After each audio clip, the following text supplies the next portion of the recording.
Hello every one, good morning all. കഴിഞ്ഞ ക്ലാസ്സിൽ ഹെജുമണി, ഇൻ്റർപിലേഷൻ, ideology എന്നീ കാര്യങ്ങളാണ് നമ്മൾ ഡിസ്കസ് ചെയ്തത്. Ideological state apparatus or ISAS അവിടെ വരെയാണ് നമ്മൾ ഡിസ്കസ് ചെയ്ത് നിർത്തിവെച്ചത്. ഇനി അതിൻ്റെ കണ്ടിന്യൂഷനാണ് നോക്കാൻ പോകുന്നത്. Take page number 84. Okay, listen. Harold Pinter says any ordinary conversation may be perceived as power play. In any conversation, we exchange our views, our ideas of the world, our values, and expect our listener to comply with our views. Harold Pinter ഒരു English ഓഥറാണ്. അദ്ദേഹം പറയുന്നത് രണ്ട് പേർ തമ്മിലുള്ള ordinary കോൺവെർസേഷനെയും നമുക്ക് ഒരു power play ആയി കണക്കാക്കാം എന്നാണ്. നമ്മൾ ഡെയിലി ലൈഫിലുള്ള ഓർഡിനറി കോൺവെർസേഷൻസ് പോലും പവർ പ്ലേ ആയി കണക്കാക്കാം എന്നാണ് പറയുന്നത്. കാരണം ഏതൊരു കോൺവെർസേഷനിലും സംസാരിക്കുന്ന അയാൾ തൻ്റെ വ്യൂസും തൻ്റെ ഐഡിയാസും അല്ലെങ്കിൽ തൻ്റെ വാല്യൂസും അത് കേൾക്കുന്ന ആളിൽ കംപ്ലേ ചെയ്യുകയാണ്. സംസാരിക്കുന്ന ആൾ അവരുടെ കാഴ്ചപ്പാട് എന്താണോ അല്ലെങ്കിൽ അവരുടെ ഐഡിയാസ് എന്താണോ അത് മറ്റൊരാൾ ആക്സെപ്റ്റ് ചെയ്യണം എന്നൊരു ടെൻഡൻസിയോട് കൂടിയിട്ടാണ് സംസാരിക്കുക. ഫോർ ഇൻസ്റ്റൻസ്, നമ്മൾ മറ്റൊരാളായിട്ട് എന്തിനെങ്കിലും കുറിച്ച് സംസാരിക്കുമ്പോൾ നമ്മൾ പറയുന്ന കാര്യങ്ങൾ ആ കേൾക്കുന്ന ആൾ ആക്സെപ്റ്റ് ചെയ്യണം എന്നൊരു ചിന്ത നമ്മളിൽ ഉണ്ടായിരിക്കും. നമ്മുടെ വ്യൂസ് എന്താണോ അത് അതുപോലെ തന്നെ ഏറ്റെടുക്കാൻ അത് കേൾക്കുന്ന ആളെയും നമ്മൾ കമ്പൽ ചെയ്യും. സോ ഇത്തരത്തിലുള്ള ഡെയിലി കോൺവെർസേഷനെയും നമുക്ക് പവർ പ്ലേ ആയി കൺസിഡർ ചെയ്യാം എന്നാണ് ഹറോൾഡ് പിൻറ്റർ പറയുന്നത്. ഒരു രീതിയിൽ ചിന്തിച്ച് നോക്കിയാൽ അത് ശരിയാണ്. നമ്മൾ ഫ്രണ്ട്സുമായിട്ട് സംസാരിക്കുന്ന സമയത്ത് അല്ലെങ്കിൽ മറ്റാരെങ്കിലും ആയിട്ട് സംസാരത്തിൽ ഏർപ്പെടുന്ന സമയത്ത് നമ്മൾ പറയുന്ന കാര്യങ്ങൾ അത് കേൾക്കുന്ന ആൾ ഉൾക്കൊള്ളണം എന്നൊരു നിർബന്ധം ആ സംസാരിക്കുന്ന ആളിലുണ്ടായിരിക്കും. സോ ഒരു കൈൻഡ് ഓഫ് പവർ ഇവിടെ നമ്മൾ ഇമ്പോസ് ചെയ്യുന്നുണ്ട്. Visibly or invisibly, directly or indirectly അത്തരത്തിലൊരു പവർ അവിടെ വരുന്നുണ്ട്. അങ്ങനെ ഒരു ടെൻഡൻസി സംസാരിക്കുന്ന ആൾക്ക് ഉണ്ടായിരിക്കും.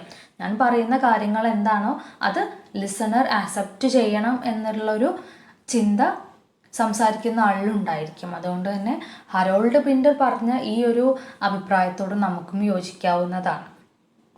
ഓക്കെ, നെക്സ്റ്റ് പാരഗ്രാഫ് ശ്രദ്ധിക്കുക. In writing too we do the same. The only difference is the speaker and listener cannot react as immediately as in a conversation or dialogue. അപ്പോൾ നമ്മൾ സംഭാഷണത്തിലുള്ള പവർ പ്ലേ ആണ് പറഞ്ഞത്. ഇത് തന്നെ റൈറ്റിങ്ങിലും സംഭവിക്കുന്നുണ്ട്. നമ്മൾ പറയുന്നത് മറ്റൊരാൾ ഉൾക്കൊള്ളണം, ആക്സെപ്റ്റ് ചെയ്യണം എന്ന് സംസാരിക്കുന്ന ആൾക്ക് നിർബന്ധമുള്ള പോലെ തന്നെ എഴുതുന്ന ആൾക്കും ഓതേഴ്സിനും അവർ എഴുതുന്ന കാര്യങ്ങൾ അവരുടെ വായനക്കാർ ഏറ്റെടുക്കണം, ഉൾക്കൊള്ളണം, ആക്സെപ്റ്റ് ചെയ്യണം എന്നൊരു ചിന്ത എഴുത്തുകാരൻ്റെ മനസ്സിലും ഉണ്ടായിരിക്കും. ഇപ്പോൾ സംഭാഷണത്തിൽ മാത്രമല്ല റൈറ്റിങ്ങിലും ഈ ഒരു കാര്യം നടക്കുന്നുണ്ട്. ദ ഓൺലി ഡിഫറൻസ്, ഒരേ ഒരു വ്യത്യാസം എന്താണെന്ന് വെച്ചാൽ സംസാരത്തിൽ കോൺവെർസേഷൻ ആകുമ്പോൾ ആ കേൾക്കുന്ന ആൾ ഓൺ ദി സ്പോട്ടിൽ ഡയലോഗ്സിലൂടെ റിയാക്ട് ചെയ്യും. അവർക്ക് മറുപടി പറയാം. എന്നാൽ റൈറ്റിങ്സിലാവുമ്പോൾ റീഡേഴ്സിന് അങ്ങനെ ഒരു ചാൻസ് കിട്ടുന്നില്ല എന്നതാണ്. Okay, Then next paragraph. Literature is a written expression of our experience of the world. It deals with man's relationship with his environment, society, and his fellow beings, and hence is not free from the workings of power. When we learn a text, we have to learn interact with the writer and his ideology. നമ്മൾ തൊട്ട് മുമ്പേ പറഞ്ഞു, റൈറ്റിങ്ങിലും നമുക്ക് power impose ചെയ്യുന്നത് കാണാൻ കഴിയും. A kind of power അവിടെ ദൃശ്യമാണ്. സോ ലിറ്ററേച്ചർ എന്ന് പറഞ്ഞാൽ അത് ഈ വേൾഡിലുള്ള എക്സ്പീരിയൻസിനെ കുറിച്ചും ഓതറിന് എൻവിറോൺമെൻറ്റുമായും സൊസൈറ്റിയുമായും അവൻ്റെ ഫെല്ലോ ബീയിങ്സുമായും തമ്മിലുള്ള ബന്ധത്തെക്കുറിച്ചിട്ടുള്ള എക്സ്പ്രഷൻസ് ആണ് ലിറ്ററേച്ചർ. ആ ഓതറിൻ്റെ എക്സ്പീരിയൻസ് ആണ് നമുക്കതിൽ കാണാൻ കഴിയുന്നത്. എങ്കിൽ കൂടിയും ആ ഓതറിൻ്റെ ഐഡിയോളജി കൂടി അവരുടെ വാക്കുകളിൽ, അവർ പറയുന്ന കാര്യങ്ങളിൽ റിഫ്ലക്റ്റഡ് ആണ്. സോ ആ ഓതറിൻ്റെ ഐഡിയോളജി കൂടി നമുക്ക് മനസ്സിലാക്കാൻ കഴിയണം എന്നാണ് പറയുന്നത്. ഇപ്പോൾ ഒരു എക്സാമ്പിളായിട്ട് പറയുകയാണെങ്കിൽ, ഒരു ഫെമിനിസ്റ്റ് വർക്ക് എടുത്ത് വായിച്ചു കഴിഞ്ഞാൽ ആ ഓതർ എന്താണ് പറയാൻ ആഗ്രഹിക്കുന്നത്, അല്ലെങ്കിൽ ആ ഓതറിൻ്റെ ഭാഗം എന്തിന് സപ്പോർട്ട് ചെയ്തിട്ടാണ് ആ ഓതർ സംസാരിക്കുന്നത്, എന്തിന് പ്രതികൂലമായിട്ടാണ് ആ ഓതർ സംസാരിക്കുന്നത് എന്ന് നമുക്ക് മനസ്സിലാക്കാൻ കഴിയുന്നുണ്ട്. അതാണ് ആ ഓതറിൻ്റെ ഐഡിയോളജി. അതുപോലെ തന്നെ ഏതൊരു വർക്ക് എടുത്തു കഴിഞ്ഞാലും ആ നറേറ്ററിൻ്റെ ഐഡിയോളജി എന്താണ് എന്നത് ആ വർക്കിൽ റിഫ്ലക്റ്റഡ് ആണ്. Okay,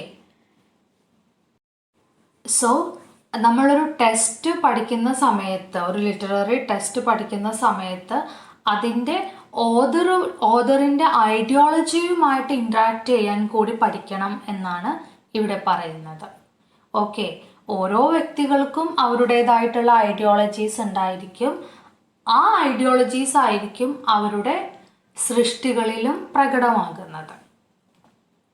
okay, next paragraph. A literary test may document how dominant classes abuse power to exercise their monopoly over less fortunate beings or reinforce existing power relations. അതായത് ഒരു ലിറ്റററി ടെസ്റ്റിൽ ഡൊമിനൻ്റ് ക്ലാസ്സസ് എങ്ങനെ അവരുടെ power മറ്റുള്ളവരിൽ impose ചെയ്തു, അല്ലെങ്കിൽ കീഴ്ജാതി, തൊട്ടുകൂടാത്തവർ, തീണ്ടിക്കൂടാത്തവർ, അടിയാളർ, അങ്ങനെ വിളിക്കപ്പെട്ടിരുന്ന ഒരു കൂട്ടം ജനത്തിനുമേൽ ഈ ഡൊമിനൻ്റ് ക്ലാസിൻ്റെ ഏകാധിപത്യം എങ്ങനെയായിരുന്നു, അവരുടെ പവർ മെയിൻറ്റെയിൻ ചെയ്യാനായി അവർ മറ്റുള്ളവരെ എങ്ങനെ അബ്യൂസ് ചെയ്തു എന്നിവയുടെ എല്ലാം ഡോക്യുമെൻറ്റേഷനായി നമുക്കൊരു ലിറ്റററി ടെസ്റ്റിനെ കണക്കാക്കാം.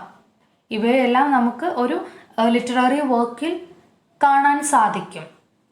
അത്തരത്തിലൊരു ലിറ്റററി ടെസ്റ്റിന് ഒരു എക്സാമ്പിൾ ഇവിടെ നൽകിയിട്ടുണ്ട്. അരുന്ധതി റോയുടെ the God of small things എന്ന നോവലിൽ നിന്നുള്ളൊരു ചെറിയ ഭാഗം മാത്രമാണ് ഇവിടെ നൽകിയിട്ടുള്ളത്. നോക്കാം.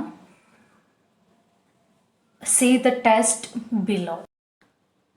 As a young boy, Virtha would come with Velyapapan to the back entrance of the Ayamanam house to deliver the coconuts they had plucked from the trees in the compound. Papachi would not allow paravans into the house. Nobody would. They were not allowed to touch anything that touchables touched. caste Hindus and caste Christians. Mammaji told Esther and Rahel that she could remember a time in her girlhood when Paravans were expected to crawl backwards with a broom, sweeping away their footprints so that Brahmins or Syrian Christians would not defile themselves by accidentally stepping into a Paravan's footprint. In Mammaji's time, Paravans, like other untouchables, were not allowed to walk on public roads, not allowed to cover their upper bodies, not allowed to carry umbrellas. They had to put their hands over their mouths when they spoke to divert their polluted breath away from those whom they addressed. The God of Small Things by Arundhati Roy. നമുക്കിവിടെ കിട്ടുന്ന descriptions എന്താണ്? എങ്ങനെയായിരുന്നു Untouchables എന്ന് വിളിക്കപ്പെട്ട ജനങ്ങൾ എന്തെല്ലാം രീതിയിലുള്ള pathetic കണ്ടീഷനിലൂടെ അവർ കടന്നുപോയി എന്നൊരു ചിത്രമാണ് നമുക്കിവിടെ ലഭിക്കുന്നത്. വെളുത്ത എന്ന ഈ ക്യാരക്ടറിലൂടെ ലോവർ ക്ലാസ് പീപ്പിൾ നേരിട്ടിരുന്ന അല്ലെങ്കിൽ അവർ സഞ്ചരിക്കേണ്ടി വന്ന പതറ്റിക് കണ്ടീഷൻസ് എന്തൊക്കെയാണ് എന്നതാണ് അരുന്ധതി റോയ് പോർട്രേ ചെയ്യുന്നത്. അവർക്കെതിരെ ഉണ്ടായിരുന്ന ഡിസ്ക്രിമിനേഷൻസിൻ്റെ ഒരു ഡോക്യുമെൻറ്റേഷനാണ് നമുക്കിവിടെ കാണാൻ സാധിക്കുന്നത്. വെളുത്ത എന്ന ക്യാരക്ടർ ലോവർ ക്ലാസ് ആയി കണക്കാക്കപ്പെട്ടിരുന്ന പാർവണാസ് എന്ന കാസ്റ്റിലാണ് ജനിച്ചിട്ടുള്ളത്. അതുകൊണ്ട് തന്നെ വെളുത്തയെ ഒരു അൺടച്ചബിൾ ആയിട്ടാണ് കൺസിഡർ ചെയ്യുന്നത്. ആ പേര് നോക്കിയാൽ നമുക്ക് മറ്റൊരു കാര്യം മനസ്സിലാവുന്നത്, വെളുത്ത ഒട്ടുമിക്ക നോവലുകളിലും നിങ്ങൾ വായിച്ചു കഴിഞ്ഞാൽ മനസ്സിലാക്കാൻ സാധിക്കും, കീഴ്ജാതിക്കാർക്ക് എപ്പോഴും അത്തരത്തിലുള്ള പേരുകളായിരിക്കും. കീഴ്ജാതിയായി കൺസിഡർ ചെയ്യുന്ന ആ കാസ്റ്റുകൾക്ക് എപ്പോഴും അവരുടെ പേരുകളിൽ നിന്ന് നമുക്ക് മനസ്സിലാക്കാൻ കഴിയും അത് ലോവർ ക്ലാസ് ആണ് എന്നുള്ളത്. ഇത് തകഴി അവരുടെ തോട്ടിയുടെ മകൻ എന്ന വർക്കിൽ പറയുന്നുണ്ട്, ലോവർ ക്ലാസ് പീപ്പിളിന് നല്ല പേരിടാനുള്ള ഒരു ഓപ്ഷൻ കൂടി ഉണ്ടായിരുന്നില്ല. നല്ല പേര് ചൂസ് ചെയ്യാനുള്ള ഒരു ഓപ്ഷൻ ഈ ലോവർ ക്ലാസ് പീപ്പിളിന് ഉണ്ടായിരുന്നില്ല. സോ ആ ക്യാരക്ടറിൻ്റെ പേരിൽ നിന്ന് തന്നെ നമുക്ക് മനസ്സിലാക്കാൻ കഴിയുന്നുണ്ട് അതൊരു അപ്പർ ക്ലാസ് ആണോ അല്ലെങ്കിൽ ലോവർ ക്ലാസ്സിലുള്ള ക്യാരക്ടറാണോ എന്നുള്ളത്. അപ്പോൾ ആ ഒരു കാര്യം തന്നെ നമുക്ക് ഇവിടെയും കാണാൻ കഴിയും. വെളുത്ത എന്ന ക്യാരക്ടറിൻ്റെ പേരിൽ നിന്ന് തന്നെ നമുക്കൊരു സൂചന കിട്ടുന്നുണ്ട് ഇതൊരു ലോവർ ക്ലാസ് ആണ് എന്നത്.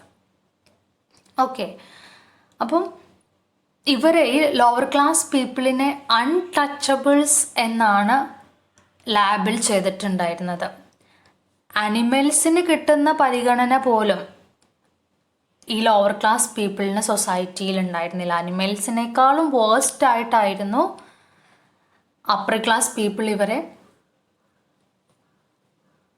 ട്രീറ്റ് ചെയ്തിട്ടുണ്ടായിരുന്നത്. മെയിൻ സ്ട്രീം സൊസൈറ്റിയിൽ നിന്നും അവരെ അകറ്റി നിർത്തി എല്ലാ തരത്തിലുള്ള സ്വാതന്ത്ര്യവും അവർക്ക് ഡിനൈ ചെയ്തുകൊണ്ട് ശരിക്കും ഒരു ഹ്യൂമൻ ബീയിങ് അല്ലെങ്കിൽ നമ്മുടെ ഫെല്ലോ ബീയിങ്സ് എന്ന പരിഗണന പോലും കൊടുക്കാതെയാണ് അവർ ട്രീറ്റ് ചെയ്തിട്ടുണ്ടായിരുന്നത്. അതുതന്നെയാണ് നമുക്ക് ഇവിടെയും കാണാൻ സാധിക്കുന്നത്. ഇവിടെ പറയുന്നുണ്ട് അയമന ഹൗസ് അതൊരു ക്രിസ്ത്യൻ ഫാമിലിയാണ്. ആ ക്രിസ്ത്യൻ ഫാമിലിയിലോട്ട് താഴ്ന്ന ജാതിയിൽപ്പെട്ട വെളുത്ത വരികയാണ്, കോക്കനറ്റുമായിട്ട് വരികയാണ്. മുൻവാതിലൂടെ അവർക്ക് പ്രവേശനമില്ല. എങ്ങനെയാണ് വന്നത്? ബാക്ക് എൻട്രൻസിലൂടെയാണ് വരുന്നത്. സോ ഇവിടെയും ആ ഇൻഇക്വാളിറ്റിയാണ് റിഫ്ലക്റ്റഡ് ആകുന്നത്. അപ്പർ ക്ലാസ്സും ലോവർ ക്ലാസ്സും തമ്മിൽ ഉണ്ടായിരുന്ന വേർതിരിവുകൾ അല്ലെങ്കിൽ ലോവർ ക്ലാസ്സിന് അപ്പർ ക്ലാസ് നിശ്ചയിക്കപ്പെട്ടിരുന്ന ബൗണ്ടറീസ് ഇവിടെ മനസ്സിലാക്കാൻ കഴിയുന്നുണ്ട്. അതുപോലെ തന്നെ they were not allowed to touch anything that touchables touched. ടച്ചബിൾസ് അതായത് മേൽജാതിക്കാർ അവർ തൊടുന്ന കാര്യങ്ങളൊന്നും തൊടാനുള്ള ഒരു റൈറ്റ് അൺടച്ചബിൾസ് എന്ന് വിളിക്കപ്പെട്ട ഈ കീഴ്ജാതികൾക്ക് ഉണ്ടായിരുന്നില്ല. കാരണം അവർ അത് തൊട്ട് കഴിഞ്ഞാൽ അത് അശുദ്ധിയായി, പിന്നീട് മേൽജാതിക്കാർക്ക് അത് തൊടാൻ പാടില്ല, അത് അശുദ്ധിയായി എന്നൊരു കൺസെപ്റ്റ് ആയിരുന്നു. നമ്മൾ പറഞ്ഞല്ലോ, തൊട്ടുകൂടാത്തവർ തീണ്ടിക്കൂടാത്തവർ എന്നാണ് നമ്മൾ പറയുന്നത്. അതുകൊണ്ട് തന്നെ ഈ ടച്ചബിൾസിന് തൊടുന്ന കാര്യങ്ങളൊന്നും അൺടച്ചബിൾസ് തൊട്ട് അശുദ്ധിയാക്കാൻ പാടില്ല എന്ന ഒരു കൺസെപ്റ്റ്, അങ്ങനെ ഒരു കസ്റ്റം നിലനിന്നിട്ടുണ്ടായിരുന്നു. അതിന് കുറച്ച് എക്സാമ്പിൾസ് ഇവിടെ നൽകുന്നുണ്ട്.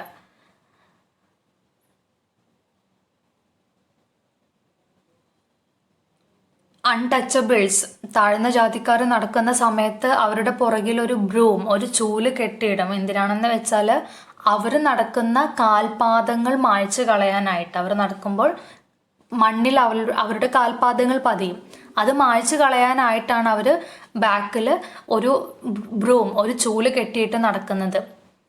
അപ്പോൾ അവർ ചവിട്ടിയ കാൽപാദം, ആ കാൽപാദത്തിലോട്ട് ബ്രാഹ്മിൻസോ അല്ലെങ്കിൽ സിറിയൻ ക്രിസ്ത്യൻസോ ചവിട്ടിക്കഴിഞ്ഞാൽ അവർ അശുദ്ധിയായി എന്നൊരു കൺസെപ്റ്റ് ആയിരുന്നു. അതുകൊണ്ട് അവരുടെ കാൽപാദങ്ങൾ തുടച്ചു നീക്കാനായിട്ട് ബാക്കിൽ ഒരു ബ്രൂം കെട്ടിയിട്ടാണ് അവർ നടന്നിരുന്നത്.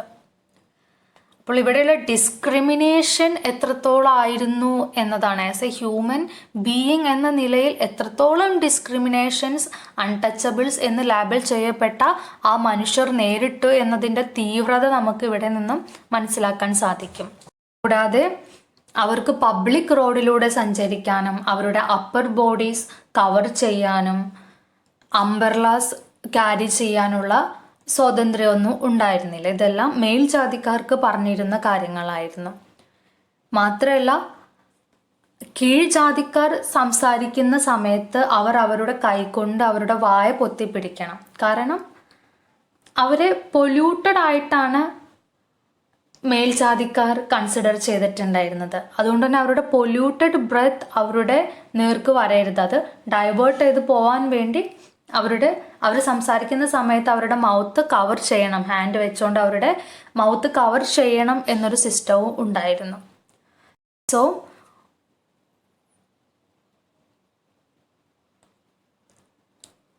ഒരു ലോവർ കാസ്റ്റിൽ ജനിച്ചതുകൊണ്ട് വെളുത്ത എന്ന ക്യാരക്ടർ നേരിടേണ്ടി വന്ന ഡിസ്ക്രിമിനേഷൻസ് എല്ലാം നമുക്കിവിടെ കാണാൻ കഴിഞ്ഞു. ക്ലാസ് ഡിസ്ക്രിമിനേഷൻ, അതുപോലെ തന്നെ injustice faced by lower class people, ഇതാണ് ഈ ഒരു പാസേജിലൂടെ നമുക്ക് മനസ്സിലാക്കാൻ കഴിയുന്നത്. ഈ വർക്കിലൂടെ, ഗോഡ് ഓഫ് സ്മോൾ തിങ്സ് എന്ന ഈ വർക്കിലൂടെ അരുന്ധതി റോയ് അൺടച്ചബിൾസ് നേരിടേണ്ടി വന്ന ഇൻജസ്റ്റിസ് എന്തൊക്കെയാണ് എന്ന് ചിന്തിക്കാനായിട്ട് റീഡേഴ്സിനെയും പ്രേരിപ്പിക്കുന്നുണ്ട്, നമ്മൾ വായനക്കാരനെയും പ്രാപ്തമാക്കുന്നുണ്ട്.